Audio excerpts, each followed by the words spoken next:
Movie শুরু হয় Saudi আরবের এয়ারপোর্ট থেকে, যেখানে দুজন লোক ইন্ডিয়ার কেরালা থেকে সৌদি আরব এসেছে। তারা দুজন আসলে ভাই ছিল। বড় ভাইয়ের নাম ছিল নাজিব আর ছোট ভাইয়ের নাম ছিল হাকিম। আসলে তারা দুজন এক এজেন্টের মাধ্যমে একটা কোম্পানিতে চাকরি করার জন্য সৌদি আরব এসেছে। এয়ারপোর্টে পৌঁছানোর পর তারা দুজন তাদের এজেন্টকে খুঁজতে থাকে। তারা দেখতে পায় বাকি লোকদের এজেন্টরা তাদের লোকদের নিয়ে চলে যায়, কিন্তু এদের এজেন্ট এখনো আসেনি। তাই কিছুক্ষণ অপেক্ষা করার পর তারা এয়ারপোর্টের স্টাফ থেকে সাহায্য নেয়। তার স্টাফকে তাদের এজেন্টের নাম্বার দিয়ে কথা বলতে বলে, কিন্তু কেউ ফোন উঠায় না। তার স্টাফ বলে আজ শুক্রবার, আজ এখানে বন্ধের দিন, আর হতে পারে এটা অফিসের নাম্বার, তাই হয়তো ফোন রিসিভ হচ্ছে না। আপনারা অপেক্ষা করুন, আপনাদের এজেন্ট ট্রাফিকের মধ্যে আছে, হয়তো কিছুক্ষণের মধ্যে এসে যাবে। কিছুক্ষণ পর তারা একটা আরবিক লোককে দেখতে পায়, যাকে আমরা আরবিতে কাফিল জুনিয়র বলবো, যার বাংলা অর্থ মালিক, আর মুভিতেও তাকে কাফিল বলে ডাকা হয়েছে। যাই হোক, কাফিল তাদের কাছে এসে ডকুমেন্টস গুলো চেক করতে থাকে। এরপর সে তাদের দুজনকে তার সাথে আসার জন্য বলে। তখন নাজিব আর হাকিম বুঝতে পারে এটা তাদের এজেন্ট, তাই তারা দুজন ইশারায় তাদের ট্রাকের পিছনে বসে পড়ে। তখন দুজনের খেয়াল পড়ে বাকি লোকদের এজেন্টরা এসি বাসে করে নিয়ে যাচ্ছে, কিন্তু এই লোকটা আমাদের ভাঙা ট্রাকে করে কেন নিয়ে যাচ্ছে। তবু তারা চুপচাপ বসে থাকে আর ভাবে যেমন করে হোক না কেন কাজে পৌঁছাতে হবে। মাঝ রাস্তায় নাজিব বলে, হাকিম আমরা মাকে ফোন করতে তো ভুলেই গেছি, আমরা এখানে আসছি অনেকক্ষণ হয়েছে, তিনি আমাদের জন্য চিন্তা করছেন হয়তো। তাই হাকিম গাড়ির জানলা থেকে ঝুলে কাফিলকে বলে আমাদের বাড়ি ফোন করতে হবে, কিন্তু জুনিয়র কাফিল তাদের কথা বুঝতে পারে না এবং উল্টো বলে পিছনে বসে পড়ো, না হলে পড়ে যাবে। রাস্তায় কাফিল তার গাড়ির পাশে আর একজন গাড়ির ড্রাইভারকে দেখতে পায়। সে বলে, এই দুজনকে মার্কেটে নিয়ে যাচ্ছ কি? কাফিল বলে, না, এরা অসুস্থ, তাই হসপিটালে নিয়ে যাচ্ছে। হাকিম আর নাজিব গাড়িতে ঘুমিয়ে পড়ে। এরপর অনেক লম্বা সফর শেষ করার পর শেষ পর্যন্ত সেই কাফিল মরুভূমির মাঝখানে গাড়ি থামায়। চারপাশে শুনশান দেখে এরা দুজন ভয় পেয়ে যায়। তারা তাদের ডকুমেন্টস দেখিয়ে বলে, আমরা চাকরি করার জন্য শহরে আসছিলাম, আপনি ভুল করে আমাদের এখানে নিয়ে এসেছেন। কিন্তু অদ্ভুত ব্যাপার, সেই কাফিল তাদের কথায় কোনো পাত্তা দেয় না। তখন সামনে থেকে আরো একটি আরবিক লোক আসতে থাকে, যাকে আমরা কাফিল 2 বলে ডাকবো। কাফিল লোকটাকে বলে, তুমি এই ছোট লোকটাকে রেখে দাও, আমি কাল সকালে আসবো। এরপর সে নাজিবকে আবার ট্রাকে বসতে বলে, আর ওদিকে কাফিল 2 হাকিমকে জোর করে ভিতরে নিয়ে যেতে থাকে। তখন তারা দুই ভাই চিৎকার করে বলতে থাকে, আমাদের আলাদা করো না, আপনারা আমাদের ভুল বুঝছেন। কিন্তু কেউ তাদের কথা শুনে না, বরং কাফিল নাজিবকে মারতে মারতে ট্রাকে বসিয়ে দেয়। তারা বুঝতে পারে না তাদের সাথে কি হচ্ছে, তবুও তারা কিছুটা বুঝতে পারে হয়তো তাদের এখানে কিছু একটা গুরুত্বপূর্ণ কাজ করতে হবে। তারপর কাফিল জুনিয়র আরো একটি লম্বা সফর করে আবারও তার গাড়িকে মরুভূমির এক জায়গায় থামায়। এখানেও সে একটা নতুন আরবিক লোকের কাছে আসে, যাকে আমরা শুধু কাফিল বলে ডাকবো। তখন কাফিল জুনিয়র লোকটিকে বলে, দেখো তোমার জন্য একজনকে নিয়ে এসেছি, তুমি এখন একে রেখে দাও। নাজিব নিজের ভাষায় এবং ইংরেজিতে তাকে বোঝানোর চেষ্টা করে, তার ভাষা কেউ বুঝতে পারে না। এরপর কাফিল জুনিয়র নাজিবকে সেখানে রেখে চলে যায়। এর মধ্যে নাজিব সামনে হিন্দি বলতে পারা একজন বৃদ্ধ লোককে দেখতে পায়। বৃদ্ধ তাকে জিজ্ঞেস করে, কে তুমি? কিন্তু নাজিবের অনেক পানির পিপাসা লাগে, তাই সে বৃদ্ধকে পানির ব্যাপারে জিজ্ঞেস করে। সে বৃদ্ধ লোকটি তাকে একটি পানির ট্যাঙ্কের দিকে ইশারা করে। নাজিব সেখানে গিয়ে পানি খেয়ে একটু স্বস্তি পায়। তখন একটা উট তাকে সেখান থেকে উঠিয়ে দেয়। উটকে দেখে নাজিব ভয় পেয়ে যায়। এখন বাহিরে বেশি ঠান্ডা হওয়ার কারণে নাজিব কাফিলদের টেন্টের ভিতরে যায় এবং শুয়ে তার অতীতের কথা ভাবতে থাকে। সেখান থেকে জানতে পারে নাজিব কেরালার নদী থেকে বালু তোলার কাজ করত। তখন তার একজন সাথী, যার নাম সন্তোষ, তার এক পরিচিত লোক সৌদি কাজ করত, সেটা নাজিব জেনে যায়। আর এখনকার সময় সৌদি আরবের ভিসা সহজেই পাওয়া যাচ্ছিল না। নাজিব সন্তোষকে জিজ্ঞেস করে সেখানে যেতে কত খরচ হয়। সন্তোষ বলে মাত্র 30,000 টাকায় ভিসা পাসপোর্ট এসে যাবে। নাজিব বলে, আমার কাছে এত টাকা নাই, এটার জন্য তো আমার ঘর বিক্রি করতে হবে। সন্তোষ বলে, এটার জন্য ঘর বিক্রি করতে হবে না, তুমি সেটা করো যেটা সবাই করে, তুমি ঘর বন্ধক রেখে টাকা নিয়ে সৌদি আরব চলে যাও, আর সেখানে কাজ করে 3 মাসের ভিতরে ঘর আবার ছাড়াতে পারবে, আর 2 থেকে 3 বছরের ভিতরে অনেক টাকা ইনকাম করতে পারবা, আর দেশে এসে সেটেল হয়ে যাও। নাজিব থেকে তার বন্ধুর কথা সঠিক মনে হয়। সন্তোষ বলে, তার এক মামার এজেন্ট আছে, তাকে টাকা জমা দিলে হবে। এর কিছুদিন পর নাজিব তার ঘর বন্ধক রেখে টাকা জোগাড় করে ফেলে, আর তার বন্ধুর মামার এজেন্টের কাছে টাকা জমা দিয়ে দেয়। আমরা নাজিবের ফ্যামিলিকে দেখতে পাই। সেখানে তার মা ও তার স্ত্রী ছিল। তার স্ত্রীর নাম সাইনুর 2 ভাই সৌদি আরবে কাজ করে, তাই সে তার স্বামীকে সেখানে গিয়ে কাজ করার ব্যাপারে খুশি হয়। নাজিবের মা তার জন্য বিশেষ একটি আচার বানায়, যেটা সে রাস্তায় এবং সেখানে গিয়ে খেতে পারবে। সাইনু আর নাজিবের শুধু একটি স্বপ্ন ছিল, সেটা হচ্ছে তাদের ভাঙাচোরা ঘরকে মেরামত করে একটা ভালো ঘরে তৈরি করা। হঠাৎই কাফিল নাজিবকে একটা লাথি মেরে সেই জায়গা থেকে উঠিয়ে দেয়, আর বকা দিয়ে বলে, চাকর হয়ে তুমি আমার জায়গায় ঘুমাচ্ছ, তোমার এত সাহস কিভাবে হলো? যাও বাইরে গিয়ে ঘুমাও। এটা শুনে নাজিব বলে, বাইরে কোথায় ঘুমাবো, আর বাহিরে অনেক ঠান্ডা। কিন্তু কাফিল তার কোনো কথাই জবাব দেয় না, আর নিজের টেন্টে ঘুমিয়ে পড়ে। এখন সেই রাতে নাজিব কোনো মতে নিজেকে সামলে নেয়, আর ভালোভাবে ঘুমাতে পারে না। তার পরের দিন নাজিব দেখে সেই বৃদ্ধ লোকটি একটা ছাগলের দুধ দোয়াচ্ছে। নাজিব বৃদ্ধটির নাম জিজ্ঞেস করে, তখন বৃদ্ধটি বলে, আমার নাম মনে নেই, আমি এখানে অনেক বছর ধরে কাজ করছি। এরপর সে নাজিবকে দুধ দিয়ে কাফিলকে দিয়ে আসার জন্য বলে, কিন্তু নাজিব তার কথা বুঝতে পারে না, আর সে নিজেই সে দুধ পান করতে থাকে। তাকে দুধ পান করতে দেখে বৃদ্ধ তার থেকে প্রথমে দুধ ছিনিয়ে নেয় আর বলে, গাদা, এটা তোমার জন্য না, কাফিলকে দিয়ে আসো। নাজিব তার কথা বুঝতে পারে, আর সে আরো দুধ নিয়ে কাফিলকে দিয়ে আসে। কাফিল যখন দুধ পান করছিল, তখন নাজিব তাকে বোঝানোর চেষ্টা করে যে সে এখানে ধোঁকা খেয়ে আটকে গিয়েছে, কিন্তু কাফিল তার কথা বুঝে না। সে আরবি ভাষায় সেই বৃদ্ধর কাছে গিয়ে কাজ শেখার জন্য বলতে থাকে। দুপুরবেলায় কাফিল জুনিয়র আবার আসে। দুই কাফিল একসঙ্গে কথা বলছিল। তখনই নাজিব আবার সেখানে এসে তার ডকুমেন্টস দেখিয়ে বলতে থাকে তারা নাজিবকে ভুল করে এখানে নিয়ে এসেছে, আর তার ভাই তারা কি তাকে কোনো কাজ দিয়েছে। এটা শুনে কাফিল জুনিয়র তার ডকুমেন্ট আর পাসপোর্ট ছিঁড়ে ফেলে, যেগুলো দেখে নাজিব জোরে জোরে কান্না করতে থাকে। সে বলে, আপনি এটা কি করছেন? আমি এখানে আসার এটাই একমাত্র প্রমাণ ছিল। কিন্তু কাফিলদের এতে কোনো কিছু যায় আসে না। এরপর কিছুক্ষণ পর তারা দুজন টেন্টের ভিতরে গিয়ে অনেক মোটা মোটা রুটি তৈরি করতে থাকে। তখন কাফিল জুনিয়র তাকে রুটি খাওয়ার জন্য ডাকে।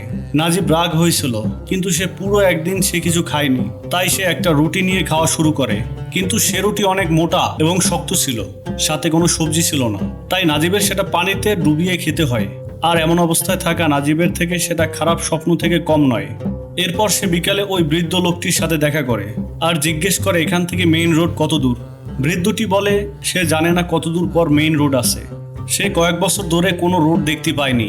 এসব শুনে নাজিব বুঝতে পারে হয়তো যেভাবে তাকে এখানে আনা হয়েছে সেভাবে এই বৃদ্ধকে আনা হয়েছিল। রাতে এখানে অনেক ঠান্ডা পড়ার কারণে নাজিব কাফিলদের একটা ভাঙাচোরা গাড়িতে ঘুমানোর চেষ্টা করে। আমরা ফ্ল্যাশব্যাক দেখতে পাই, যেখানে সাইনু আর নাজিব তাদের বাচ্চার নাম ভাবছিল। আর দেখতে দেখতে সেদিন চলে আসে যেদিন নাজিবকে বিদার ছাড়তে রেল স্টেশন আসে। আর এখানে জানতে পারি হাকিম আসলে নাজিবের খালাতো ভাই, যে কিনা সৌদি আরবে কাজ করার জন্য আসছিল। কিন্তু দুই ভাইয়ের মধ্যে আপন ভাইয়ের মতোই ভালোবাসা রয়েছে। এরপর ট্রেন ছেড়ে দেয়। এরপর নাজিব তার স্ত্রীকে বিদায় জানিয়ে সৌদি আরব চলে আসে। বর্তমানে দেখা যায় সকালবেলা নাজিব পানি নিয়ে ফ্রেশ হচ্ছিল। তখন জুনিয়র কাফিল তাকে একটা লাথি মেরে গালি দেয় আর পানি নিয়ে চলে যায়, কারণ তারা সেখানে পানি টাকা দিয়ে কিনে আর সেখানে পানির অনেক দাম ছিল। তখনই বৃদ্ধটি নাজিবকে বালির ব্যবহার করতে বলে, আর এটা শুনে নাজিবের আরো খারাপ লাগে। এরপর কিছুক্ষণ পর টাঙ্কিতে পানি ভরার লোক আসে। তখন সুযোগ বুঝে নাজিব সে তাকে তার গাড়ি করে যাতে মেইন রোড পর্যন্ত ছেড়ে দেয়, সে ভুল করে এখানে চলে এসেছে এটা তাকে বোঝানোর চেষ্টা করে। তখনই সেখানে কাফিল জুনিয়র চলে আসে আর সে নাজিবকে বলে, তুমি এর সাথে কি কথা বলছো? মনে হয় তুমি শুধরাবে না। এটা বলে সে তার মাথায় বেল দিয়ে মারতে থাকে। আর যখন নাজিব তার হাত ধরে তখন কাফিল তার বন্দুক নিয়ে আসে, যেটা দেখে নাজিব খুব ভয় পায়। তখন কাফিল বন্দুক দিয়ে তার মাথায় আঘাত করে। তখনই সেই ট্যাঙ্কির পানি ফুল হয়ে পড়তে থাকে। আর সেই পানিগুলো দেখে নাজিব ভাবতে থাকে সে এখানে কিভাবে পানির কষ্ট পাচ্ছে, যদিও তার গ্রামে পানির কোনো অভাব ছিল না। যাই হোক, এরপরের দিন কাফিল নাজিবকে ছাগলের দুধ দোয়াতে বলে। নাজিব বলে, আমি দুধ দোয়াতে পারি না। সেই বৃদ্ধটি কোথায়? এগুলো তো সে করত, কিন্তু সেই বৃদ্ধটি সেখানে ছিল না। তাই সেই কাফিলের কথায় নাজিব ছাগলের দুধ দোয়াতে চেষ্টা করে। নাজিব সামনে গিয়ে দুধ দোয়ানোর চেষ্টা করে, কিন্তু তার বেলা এসব হয় না। তাই কাফিল নাজিবকে দুধ দোয়ানোর নিয়ম শিখায়। এরপর নাজিব দুধ দোয়ানো শিখে যায়। এরপর সেই বৃদ্ধটি এখনো সেখানে আসেনি, যার ফলে নাজিব ভাবে হয় বৃদ্ধটি এখান থেকে পালিয়ে গেছে বা তাকে কারো কাছে পাঠানো হয়েছে, যার ফলে কাফিলের কথা এখন বেড়া চড়াতে নাজিবকে যেতে হয়। এরপর একদিন দুটি ভেড়া একে অপরের সাথে লড়াই করতে থাকে, যেটা দেখে নাজিব তাদের থামানোর চেষ্টা করে, কিন্তু সে ভেড়াগুলো উল্টো তাকিয়ে আঘাত করে দেয়। তখন সেখানে কাফিল জুনিয়র চলে আসে আর সে নাজিবকে কিছু পানি পান করায়। নাজিব তাকে দেখে বলে এসব তার দ্বারা হবে না। সে তাকে হসপিটালের রাস্তা দেখিয়ে দিতে বলে, কারণ সে আহত হয়েছে। কিন্তু কাফিল জুনিয়র তাকে চুপচাপ কাজ করতে বলে। এভাবে সময় যেতে থাকে। কয়েক মাস হয়ে যায়। নাজিবের এখন প্রতিদিন ভেড়া ছাগল চড়াতে হয়, কারণ সে বৃদ্ধকে পাওয়া যাচ্ছিল না। প্রথম দিন থেকে নাজিব এখনো গোসল করেনি, আর সে করবেই বা কি করে? তাকে তো ভালোভাবে কোনোদিন পানি দেওয়া হচ্ছিল না।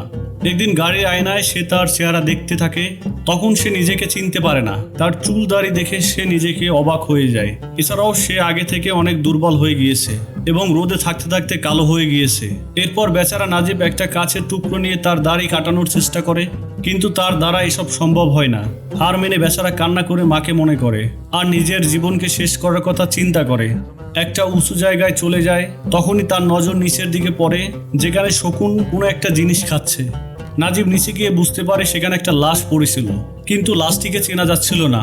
মন দিয়ে দেখার পর চিনতে পারে এটা তো সেই বৃদ্ধের লাশ, যাকে কিনা অনেকদিন ধরে পাওয়া যাচ্ছিল না।